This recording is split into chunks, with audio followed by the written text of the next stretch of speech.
Now, the Trump administration is looking to do some tax reform. However, Steve Bannon, weirdly enough, he actually decided that he was going to go in a different direction than some of his Republican colleagues on tax reform. Now, Bannon, according to Axios, actually wants to raise taxes on the rich. Whoa! Now, wait a minute. Now, according to Axios, he's been pushing aggressively within the Trump administration to not cut taxes, but actually raise taxes on the rich. He's reportedly told his colleagues that the top bracket should have, quote, a 4 in front of it. Wow. Steve Bannon. Holy shit, who would have thought? Now, Vox explains that this would be a shift for the administration. Its latest tax plan would actually cut the top rate of non-investment income to 35%. Earlier plans featured top rates of 33% and 25%. And would lower the rate for pass-through income that owners of certain businesses get from 39% to a mere 15%. Now, of course, they're going to say, hey, man, we're going to lower these corporate tax rates so that they are incentivized. See, should we lower the rates so we can close the loopholes? So they're not going to use the loopholes anymore. Well, that's not true. I mean, some might not use the loopholes, but let's be realistic. They're going to use the loopholes. Almost all of them are going to use the loopholes because that saves them money on taxes. So most of these companies, they're not only going to get a giant tax break from this, but they're still going to be able to get loopholes where they end up paying a negative tax. So now Bannon, to his credit, says, no, let's raise taxes on the rich, which actually fits into some of his populist rhetoric. Now, look, for all the disagreements I have with Bannon, trust me, I have plenty. I still think he's a racist and a white supremacist. But on economic stuff, not so bad, right? That doesn't mean I'm supporting him. That doesn't mean I'm giving him credit or anything. I'm just saying that those economic policies, there you go. I'm in favor of that. Now, he's also against the establishment Republicans. Now, again, that's not giving him credit. It's pointing out the truth. And again, I happen to agree, which most of the American people agree, that the rich should pay more in taxes. So just because somebody agrees with Steve Bannon doesn't make them a white supremacist, unless they agree with him on white supremacy. Just saying. Now, of course, you have the establishment, people like Gary Cohn and Steven Mnuchin. Well, they happen to disagree. They're people that are high up in the Trump administration. Steven Mnuchin is the Treasury Secretary. So now Axios reports that Mnuchin and Cohn aren't bluffing when they say they want to slash the corporate rate to 15% from the current 35%, and to let companies deduct all their investments immediately instead of over time. So here you have two massive differences in the White House. You have a populist like Bannon, who has some popular policies like tax reform that raises taxes on the wealthy and is against some of these free trade deals. And then you have the establishment, Gary Cohn and Steve Mnuchin, saying, no, we're going to, we want to slash corporate taxes and make it easier for corporations to make even more money and to hoard and stash more money. So, again, Bannon's tax plan has a lot of establishment Republicans and anti-tax crusaders pretty rattled. Now, one of them is, of course, Grover Norquist, who went on CNN yesterday. Now, he's, of course, the president for Americans for Tax Reform, which should really be called Rich People for Cutting Their Own Taxes. Now, he came out and said that, and get this, he said that any tax increase on the wealthy would be a form of cruelty. Cruelty. Let's watch. It's a particularly cruel thing for Bannon to do. Had we grown during the Obama years at Ronald Reagan rates of 4% instead of 2%, as Obama did, there'd be 12 million more Americans working today. That's the problem we need to fix. That's why Trump won the election. Raising taxes hurts economic growth. Obama reminded us of that. Reagan pointed out that that was, in fact, the case. We need lower rates across the board, and the president's pushing particularly for taxes on businesses to be reduced. To suggest that it might make somebody feel good to know that somebody else is paying higher taxes, that's a cruel thing to do when you're hurting somebody The whole point of high tax rates is so that politicians can tell the middle class, oh, are we screwing you? Not as much as that guy over there. High tax rates on the highest income people are the excuse they use to damage the middle class. And if somebody is in the White House and hasn't read history, that's unfortunate. I hear the word cruel said twice here. Cruel. Yes. Cruel.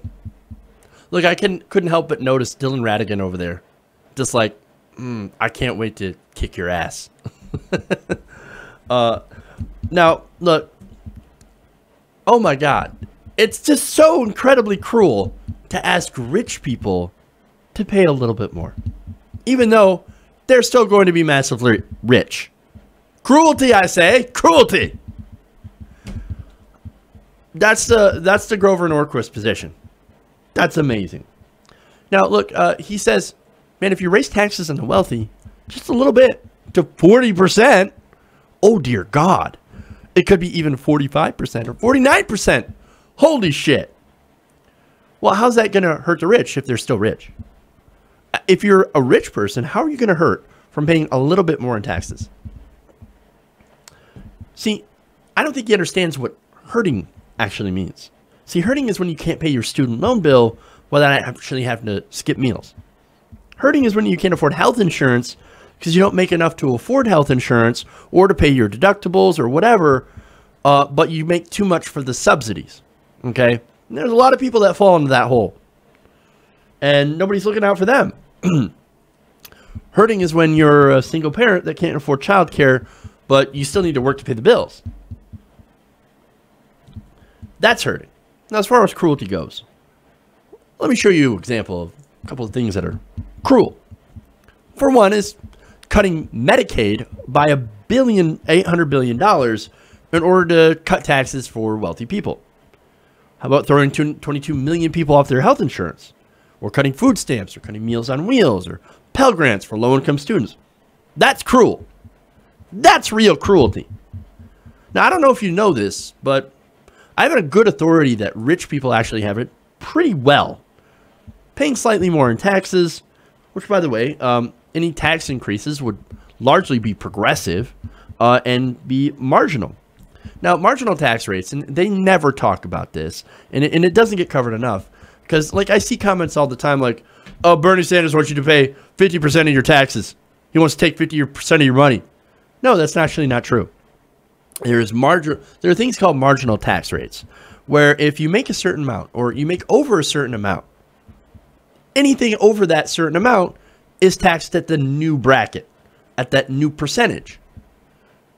So it's not a difficult concept, but again, they don't talk about this, because then it shatters their entire narrative. The reason that they make this more progressive is so that people who have the means to pay these higher taxes can do so without going broke. So that's not cruelty. That's actually called fairness. Now, wealthy people, by the way, they've used their infrastructure and they use public investments of this nation in order to create and maintain profitable businesses, right? Now, some of them, these businesses, let's be honest, wouldn't be profitable without the federal government, without tax breaks and subsidies. There are plenty of companies out there that rely so very heavily on the government. And if that government intervention was gone, these tax breaks were gone, if they were actually made to pay their fair share, or the cost of their employees by raising the wage, well, they couldn't stand. And any business that can't stand to pay its own costs without government intervention shouldn't actually exist. Now, as far as these companies, right? Look, the people who own these companies, a lot of them do have the means to pay and still remain rich. Now, for example, let me give you a very simple example that actually doesn't deal with marginal tax rates at all. It's very simplified, right? So if you're Heather Bresch, and you get $18 million a year, which she's the CEO of Mylan, that's how much she got last year. She made $18 million, and she's taxed at 50% of her income, straight up. She still gets $9 million in that year worth of earnings. Now, that's not even the way our tax system works. But that's how some conservatives think it works, right?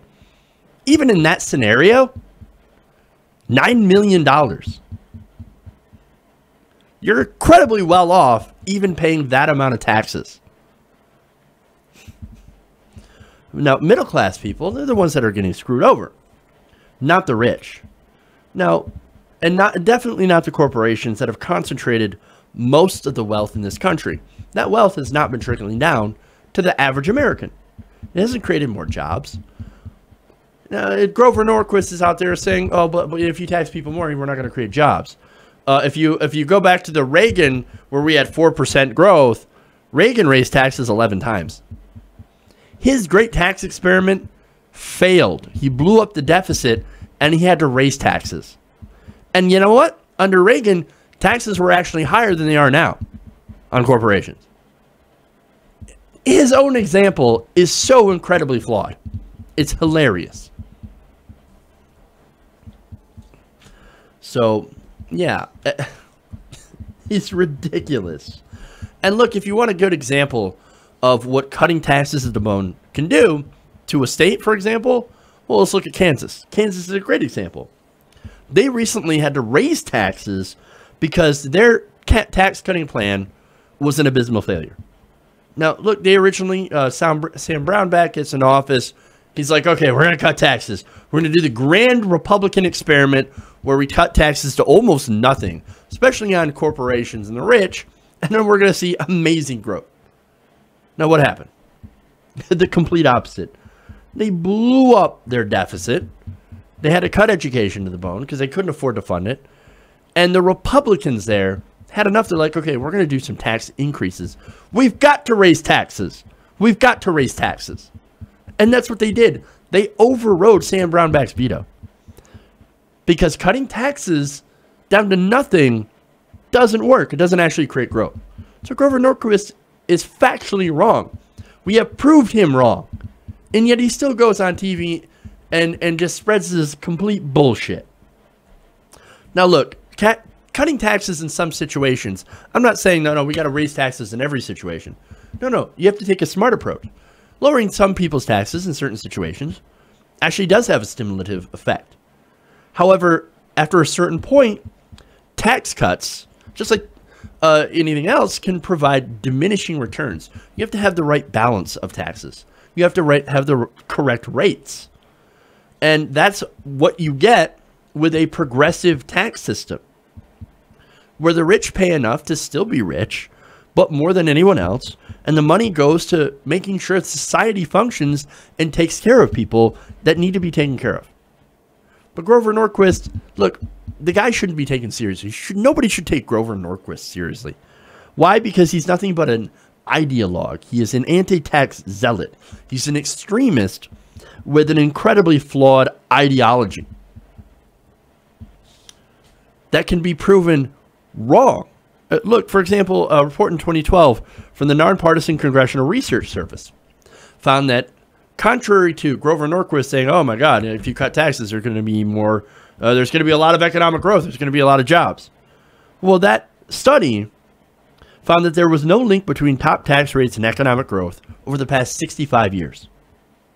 Meaning that we could cut and cut and cut, and that doesn't really affect growth. Because, you know why? Because we the people, we're the drivers of the economy.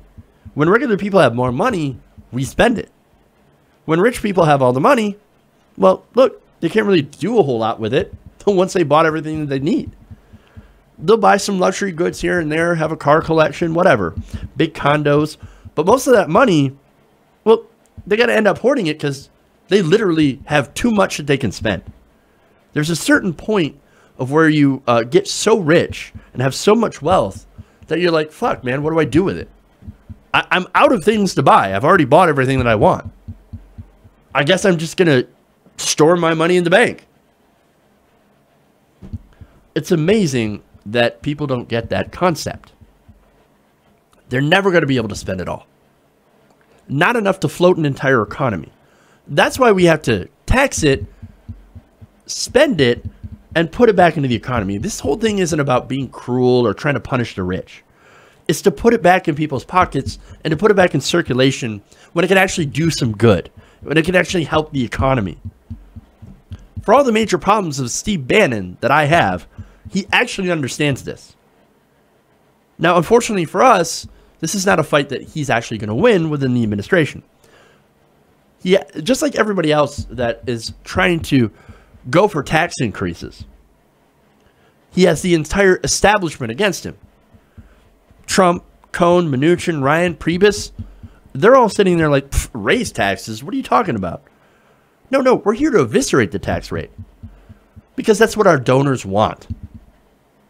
And that's what they paid us to do.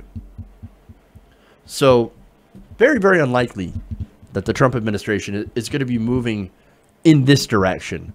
But it is interesting to have somebody up there that's actually fighting for it. And it's definitely not who we expected. Hey everybody, thanks for watching this video. If you want to see more like this, please hit the subscribe button below. And if you want to support truly independent progressive media, please consider becoming a patron at patreon.com/TYTNation.